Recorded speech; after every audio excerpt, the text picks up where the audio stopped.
Can the sector make up the loss of customers from the past 2 years of border uncertainty? Not in a hurry. I mean, essentially what this research tells us is that there is serious structural problems within the industry itself. And I suppose that's what we're talking about. This is not just another whinge from the tourism industry under any circumstances.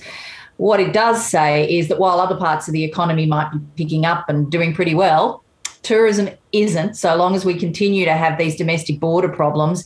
And even with internationals opening, that's really only visiting friends and family, because so long as there's quarantine, nobody's coming down under for a holiday. Yeah, well, it's a pretty expensive proposition, isn't it, to try and factor that in as well. Mm-hmm. So let's go to the roadmap. There's apparently a national plan, although a lot of, there's lots of states that have different views, it seems. Do you think that roadmap is adequate? Does it need to be relooked at? Look, I think the roadmap is probably, what it needs to be at this moment in time. I mean, if COVID's taught us one thing, it is a bit of a movable feast, and being a bit agile is the only way to cope with it.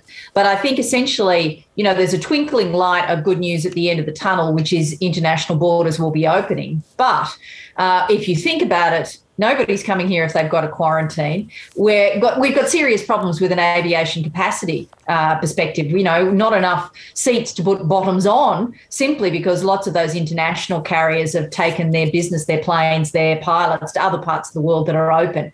And it's not just as simple as an open sesame moment. We're going to have to work hard to get those flights back and the capacity they represent. Okay, so let's take away the 2-week quarantine, because eventually you'd think, in a post-COVID world, whatever that might look like, that would perhaps change.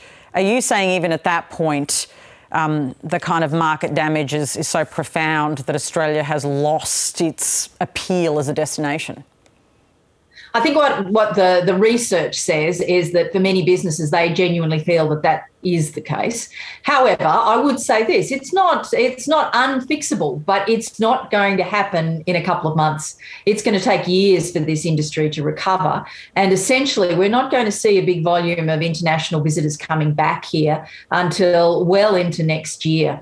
And so you've got to ask yourself, if we're losing, over $3 billion a month because of a lack of international travellers, who, by the way, would like to know when they get to New South Wales, well, lovely, let's go to the Opera House and a range of other things in New South Wales, but what about the Great Barrier Reef and Uluru and the Barossa and everywhere else I'd like to go? And are those borders open? So the domestic border situation is going to impact on our international capacity as well. Yeah, I want to go back to Cairns too. Not that I'm lobbying for myself, but it's a great place. Ooh. I really want to go back to Cairns. Well, I'm sure they'd be delighted to see you. Well, I'm sure they would, because I'm such a good traveller. Are you worried operators will sell their businesses, or I know sell implies there's a buyer, or will hit the wall?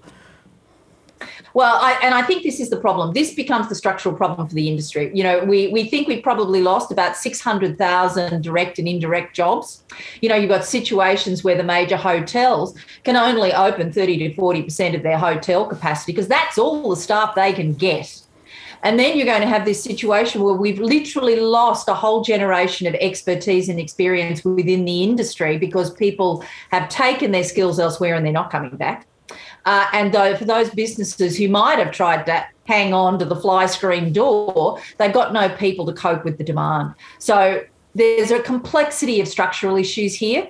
We're not saying the industry is not going to work hard to fix them, but what we are saying is if they're going to be here to be fixed, we're going to need some ongoing support for at least the next 6 months. Okay, so what does that support look like, Margy? You've done the research. You say that things are pretty dire for your industry, and instinctively we know it, even as consumers. So what do you want states, the federal government to actually do? Is it just about money? Well, no, it's not just about money, but I do think JobKeeper or a version of it is important. And, I'm sure that people, particularly the federal government is sick of hearing this, but every time we ask the industry what will make the difference, something like JobKeeper is the go, because it helps them keep those very critical expertise that those staff attach to the business. So that's number one. Number two is open the borders, the state borders. This is a critical part of the puzzle. Until we've got certainty and we've got some sense that you can book a holiday and not have it cancelled on you at the last minute, it's going to continue to be a problem. And we've lost 4 sets of school holidays at the last count. And that means that's probably something like $22 billion just off the back of those few weeks.